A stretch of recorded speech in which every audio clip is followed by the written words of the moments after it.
안녕하세요. 매일 성경 본문에 따라 오늘 전도서 4장 7절부터 16절까지의 말씀을 함께 살펴보도록 하겠습니다. 오늘 말씀의 제목을 혼자보다 함께라는 제목으로 정해보았습니다. 여러분, 우리가 지금 전도서의 내용을 살펴보고 있는데요. 전도서는 지혜서입니다. 최고의 지혜를 지녔던 솔로몬이 인생을 살아오면서 자신이 보고 그리고 경험했던 일들을 전도서에 기록을 했던 것이죠. 여러분, 그런데요, 전도서의 내용을 자세히 살펴보시면 어떤 일에 대해서 솔로몬이 이건 이렇고 저건 저렇다라고 단정지어서 이야기하지 않습니다. 그리고 또 어떠한 행동을 이렇게 하라 저렇게 하라 명령문으로 기록하고 있지 않습니다. 오히려 살면서 일어나는 여러 가지 일들, 현상들에 대해서 담담하게 기록하고 있는 것을 볼 수가 있어요. 우리가 책 제목이나 유튜브의 어떤 제목을 보면 굉장히 조금 자극적인 제목들이 있습니다. 명확한 것들이 있죠. 한 달에 끝내는 영문법. 이렇게 하면 당신도 부자가 될 수 있다. 인생에 성공하는 3가지 비결. 이렇게 뭔가 확실한 답을 내려줄 것 같은 그런 제목들이 있습니다. 여러분, 그런데요, 인생을 살다 보면 단 몇 가지의 법칙, 그 법칙만 따라가면 그렇게 될 것처럼 이야기하지만 사실 인생은 그렇게 단순하지가 않습니다. 굉장히 복잡하죠.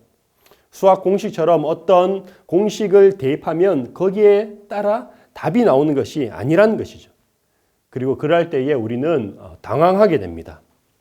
여러분, 열심히 공부하면 좋은 성적을 거둘 수 있습니다. 이거는 일반적인 법칙이라고 할 수 있습니다. 그런데 모두가 열심히 한다고 해서 다 좋은 성적을 거두는 건 아닙니다. 학창시절 시험기간에 코피 한번 안 흘려본 사람이 있겠습니까? 다 열심히 밤새워서 코피 흘려가면서 공부하지만 누구는 A뿔을 맞고 또 어떤 때는 똑같이 공부했는데도 불구하고 C나 D를 맞을 때도 있습니다.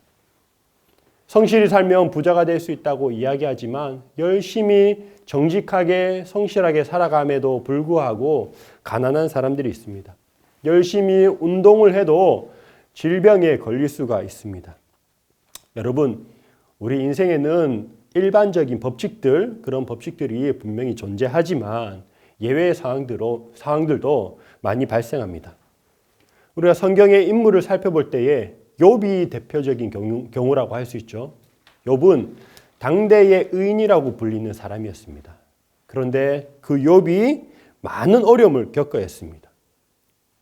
그런 상황들 앞에서 성급하게 판단해서 너의 잘못 때문에 이렇게 된 것이다 라고 정죄해서는 안 된다는 것이죠. 여러분, 인생은 어디로 갈지 예측할 수가 없습니다. 이전과 똑같은 상황에서 똑같은 방법을 취했는데도 불구하고 결과는 전혀 다른 결과를 얻을 때가 있다는 것이죠. 여러분, 그렇다면 하나님께서는 왜 이렇게 그 예외의 상황들을 허락하셔서 우리를 당황하게 하고 또 예측할 수 없도록 하는 것일까요? 그것은 바로 우리가 매 순간순간마다 하나님을 의지하도록 하기 위해서 날마다 다른 결과들을 낳도록 하는 것이죠. 무언가를 조금 안다고 생각하는 그 순간 인간은요, 교만에 빠지게 됩니다. 모르는 것을 모른다고 솔직하게 고백하고 그 모르는 것 때문에 하나님께 묻고 기도하며 나아가는 것, 그것이 바로 겸손이고 우리 신앙인들이 취해야 할 자세가 아닐까 생각합니다. 그래서 주변에 이렇게 하면 된다, 저렇게 하면 된다, 이렇게만 하면 당신도 성공할 수 있다 라는 그런 주장들 너무 신뢰하지 마시기 바랍니다. 그런 것들은 참고만 하시고요. 우리는요, 항상 하나님의 인도하심에, 하나님의 말씀에 귀 기울이기를 바랍니다. 오늘 본문의 말씀을 보시면 어떤 일반적인 법칙, 일반적인 상황들과 예외적인 상황들 둘 다가 기록되어 있는데요. 먼저 일반적인 상황은요, 혼자보다는 여럿이 낫다는 것입니다. 오늘 말씀 8절을 제가 한번 읽어보겠습니다. 어떤 사람은 아들도 없고 형제도 없이 홀로 있으나 그의 모든 수고에는 끝이 없도다. 또 비록 그의 눈은 부요를 족하게 여기지 아니하면서 이르기를 내가 누구를 위하여는 이같이 수고하고 나를 위하여는 행복을 누리지 못하게 하는가 하여도 이것도 헛되어 불행한 노고로다. 우리가 살면서 또 때가 되면 결혼을 하고 아이를 낳기도 하는데요. 가족의 수가 늘어나면 사실 경제적인 부담이 많이 느낍니다. 아이들을 키우려면요, 정말 돈이 많이 들어가는 것 같아요. 그래서 요즘 아이를 낳지 않겠다라고 그렇게 이제 하는 부부들도 꽤 많이 있습니다. 결혼도 하지 않고 또 아이도 낳지 않고 혼자만 생활하게 되면 나 혼자 산다. 혼자 살면은 여가 생활을 충분히 즐기면서 좀 여유롭게 살 수 있을 것처럼, 자유롭게 살 수 있을 것처럼 생각합니다. 그런데 오늘 8절에서 무엇이라고 말씀하고 있습니까? 아들도 없고 홀로 있지만 그 사람도 수고함에는 끝이 없다라고 말씀하고 있습니다. 그렇게 혼자 열심히 살아가다가 문득 이런 생각을 하는 거죠. 내가 지금까지 무엇을 위해서 이렇게 살아왔던 걸까? 내가 누군가에게 유익도 주지 못하고 그리고 나 자신도 행복하지 못하구나라는 어떤 그런 생각을 할 때가 있다는 것이죠. 여러분, 자기 자신에게만 모든 것을 투자하고 그렇게 살아가면 행복할 것 같지만 사실은 그렇지 않습니다. 기쁨을 함께 누릴 사람이 주변에 없는 사람은요, 불행한 사람인 것이죠. 예수님께서도 말씀하셨습니다. 주는 것이 받는 것보다 복이 있다라고 말씀하셨습니다. 다른 사람들을 돕고 섬기는 것, 그것이 바로 인생에서 가장 보람된 일입니다. 사랑하는 사람에게 선물을 주었을 때에 그 선물을 받고 기뻐하는 모습을 보면 나도 덩달아 기쁘고 보람을 느끼게 되는 것이죠. 여러분, 오늘 말씀에서는 자기 자신만을 위해 수고하며 살아가는 그 사람에게 그렇게 하면 안 됩니다. 그렇게 하지 마십시오라고 권면하는 정도가 아니라 악하다라고 표현하고 있습니다.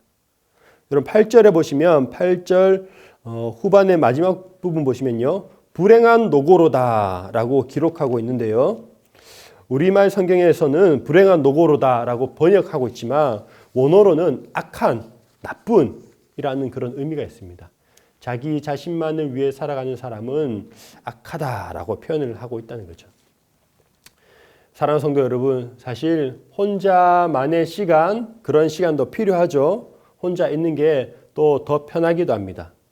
많은 사람들과 함께하고 또 내가 책임져야 할 사람이 있다는 건 굉장히 부담되는 일입니다. 하지만 부담이 2배라면 기쁨은 4배라는 것, 그것을 기억하면 좋을 것 같습니다. 우리 9절부터 보시면, 오늘 말씀 9절부터 보시면 함께 하는 것에 대한 유익을 말씀하고 있는데요. 제가 10절, 전도서 4장 10절의 말씀을 한번 읽어보겠습니다. 혹시 그들이 넘어지면 하나가 그 동물을 붙들어 일으키려니와 홀로 있어 넘어지고 붙들어 일으킬 자가 없는 자에게는 화가 있으리라. 여러분, 이 4장 10절의 말씀 그리고 그 이후의 말씀들은 당시 고대 근동의 여행자의 모습을 떠올리게 합니다. 지금도 그렇지만 당시에 여행을 혼자 한다는 건 굉장히 위험한 일이었어요. 요즘은 길을 가다 보면 어떤 가로등도 있고 불빛들이 있어서 그래도 밝게 걸어 다닐 수 있지만 당시에는 그런 것들이 없었죠. 그래서 밤이 되면 칠흑 같은 그런 어둠이었습니다. 그 어두운 밤길을 걸어가다 보면 생각지도 못한 구덩이에 빠질 수도 있고 어딘가에 걸려 넘어질 수도 있는 겁니다. 그럼 혼자 그 상황을 맞이하게 된다면 굉장히 위험한 상황을 맞이하게 되는 것이죠. 그럴 때 누군가 함께 하는 사람이 있다면 도움을 받을 수 있다라고 기록을 하고 있는 겁니다. 11절, 12절도 마찬가지인데요. 11절, 12절 이렇게 말씀하고 있습니다. 또 두 사람이 함께 누우면 따뜻하거니와 한 사람이면 어찌 따뜻하랴. 이것도 여행자의 어떤 모습을 표현한 거라고 할 수 있는데요. 여행을 하다 보면은 밤이 돼서 야영을 해야 할 때도 있습니다. 그럴 때 밤에 기온이 급격하게 떨어지는데 같이 겉옷을 함께 덮고 누우면은 그 밤을 춥지 않게 보낼 수 있다. 체온을 유지할 수 있다는 의미에서 이런 말씀을 기록하고 있는 거죠. 12절도 마찬가지입니다. 한 사람이면 패하겠거니와 두 사람이면 맞설 수 있나니 세 겹줄은 쉽게 끊어지지 아니하느니라. 여행을 하다 보면 강도를 만나거나 위험한 사람들을 만나게 될 때가 있는데 그때 함께하는 사람들이 많이 있다면 맞설 수 있다. 그 위기를 극복해 나갈 수 있다라고 표현한 구절이라고 할 수 있습니다. 여행 때뿐이겠습니까? 우리의 신앙생활도 마찬가지죠. 내가 어떤 문제에 걸려 넘어지고 구덩이에 빠진 것 같은 그런 상황에 처했을 때에 함께하는 사람이 있다면 우리가 그 어려움을 이겨나갈 수 있다는 겁니다. 여러분, 성경에서 하나님께서 말씀하신 계명 중에 가장 중요한 계명이 있죠. 두 가지가 있죠. 하나님을 사랑하는 것, 그리고 이웃을 사랑하는 것 말씀하셨습니다. 그런데 이 가장 중요한 계명 두 가지를 보면요, 모두 관계 속에서 이루어지는 것을 알 수가 있습니다. 관계의 문제라는 거죠. 하나님과의 관계, 그리고 사람과의 관계를 맺어야 한다는 것입니다. 어떤 사람들은 이렇게 말하는 사람들이 있어요. 내가 하나님은 너무 좋지만 사람이 싫어서 나는 교회 가지 않고 그냥 혼자 신앙생활 하는 게 저는 더 좋은 것 같습니다. 그게 맞는 것 같습니다. 라는 사람들이 있습니다. 오늘날뿐만 아니라 코로나 이후에 그런 사람들이 더 많아진 것 같은데요. 오늘날뿐만 아니라 초대 기독교 때부터 그런 사람들은 항상 있었습니다. 기독교 초기 그리고 중세시대 그런 부류의 사람들이 있었는데요. 당시 그 타락한 세상의 문화 그런 것들로부터 벗어나서 자기 자신을 지키기 위해서 또 그리고 교회에서 그 상처받지 않기 위해서 혼자 사막이나 광야에서 수련을 하는 거죠. 영성생활을 하는 겁니다. 은둔 생활을 하면서 신앙생활을 지켜나갔던 사람들이 있었습니다. 정말로 매일매일 그 모든 시간들을 말씀과 기도에만 전념했던 사람들이죠. 대단한 영성을 지닌 것 같지만요. 많은 사람들이 존경했지만 사실은 이런 사람들은요. 하나님의 말씀을 절반만 실천한 사람이라고 할 수 있습니다. 왜냐? 이들은 하나님을 사랑하는 그 관계는 이루어졌을지 몰라도 하나님께서 말씀하신 또 다른 계명, 이웃을 사랑하라는 계명을 실천하기 어려웠기 때문이죠. 광야에서 사막에서 은둔 생활을 하는 그 주변에는 사람이 없었기 때문입니다. 이웃이 없었기 때문이죠. 여러분, 우리의 신앙은요, 분명히 관계 가운데서 성장한다는 것을 기억하시기 바랍니다. 때로는 부딪히고 갈등하고 싸우고 그런 가운데에 우리의 인격이 성숙해지고 하나님의 마음이 어떤 마음인지 깨닫게 되는 것입니다. 사실 무언가 다른 사람들과 함께 하기 힘들어하는 사람은요, 굉장히 교만한 사람이라고 할 수 있어요. 자기의 의견만을 관철시키려고 하기 때문에 다른 사람들의 관계 가운데 어려워하는 것이죠.